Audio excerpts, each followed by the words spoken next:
E aí, gente, tudo bem? O meu nome é Josafá e seja bem-vindo a mais um vídeo do Teoria de Vestibulando. A pergunta que não quer calar é a seguinte: você sabe como começou os Estados Nacionais? Se você não sabe, eu te explico. Bom, o processo de formação dos Estados Nacionais vão se dar a partir do fracasso do feudo. Após esse fracasso, os Estados Nacionais europeus começaram a se centralizar em torno do rei, que era basicamente um nobre que se deu bem.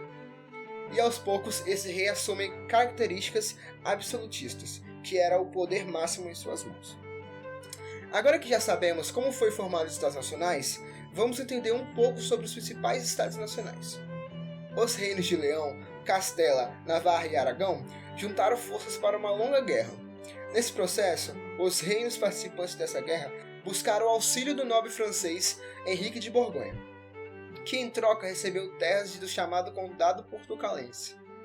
Então Henrique casou-se com a filha ilegítima do rei de Leão. Após sua morte, seu filho Afonso Henrique lutou pela autonomia política do condado. No ano de 1383, o trono português ficou sem herdeiros, com a morte do rei Henrique I. Nesse momento, o reino de Castela tentou reivindicar o domínio das terras lusitanas, mas a burguesia lusitana estava se sentindo muito ameaçada. Então essa burguesia criou um exército próprio. E é nesse momento que eles começam a Batalha de Aljubarrota, bem conhecida, né? Que ocasionou a vitória dos burgueses. E assim conduziram Dom João, o tal mestre de aves, ao trono português. Essa luta ficou conhecida como Revolução de Aves, que marcou uma nova dinastia comprometida com os interesses da burguesia lusitana. Com isso, o Estado Nacional Português se fortaleceu com o franco desenvolvimento das atividades mercantis e a cobrança de impostos. Durante essas guerras contra os árabes, conhecidas como Guerras de Conquistas, que foi uma série de conflitos contra os muçulmanos, os reinos ibéricos conseguiram a participação do francês Henrique de Borgonha. Já no século XV, a hegemonia dos reinos católicos era garantida pelo reino de Castela, que controlava a grande maioria das terras da Península Ibérica nesse período. Em 1469, a presença muçulmana estava restrita ao reino mouro de Granada. Nesse mesmo ano, os territórios do reino de Castela e Aragão foram unificados graças ao casamento entre Isabel de Castela e Fernando Aragão, que eram monarcas cristãos. Depois disso, novos exércitos foram responsáveis por expulsar os muçulmanos definitivamente com a tomada de Granada, que aconteceu no ano de 1492. A partir de então, esse reino passou a se fortalecer com incentivo ao comércio marítimo. A formação do Estado Nacional Francês vai se dar a partir da vitória da França na Guerra dos 100 Anos, que se estendeu de 1337 até 1453.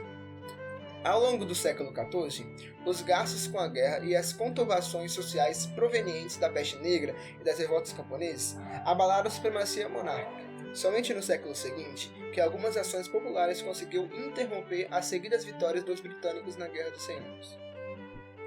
Foi nesse contexto que surgiu a maravilhosa figura de Joana d'Arc.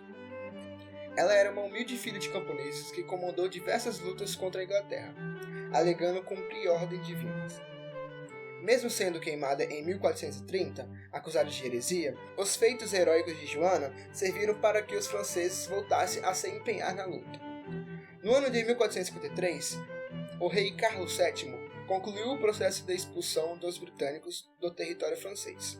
E com o apoio dos grandes burgueses, centralizou o governo nacional, criou novos impostos e financiou a instituição de um exército permanente. A partir de então, a França se tornou o exemplo máximo do absolutismo real europeu. Bom, percebemos que a Inglaterra saiu com muitos problemas após a sua derrota na treta dos 100 anos lá, né? Então, no século XV, houve um fenômeno de recuo do poder do parlamento na Inglaterra.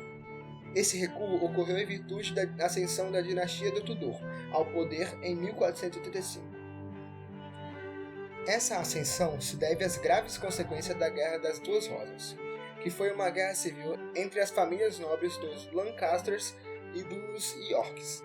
Henrique de Tudor, o primeiro rei da nova dinastia, promoveu novamente o fortalecimento da monarquia, o que provocou o enfraquecimento do poder parlamentar. Ei, você aí que tá desesperado, ou quase arrancando os cabelos para o vestibular ou para uma prova importante. Eu espero que esse vídeo tenha te ajudado, de alguma forma. Se você gostou, mande para os seus amigos da escola ou faculdade. Deixe seu comentário e seu like. E é isso, pessoal. Fui!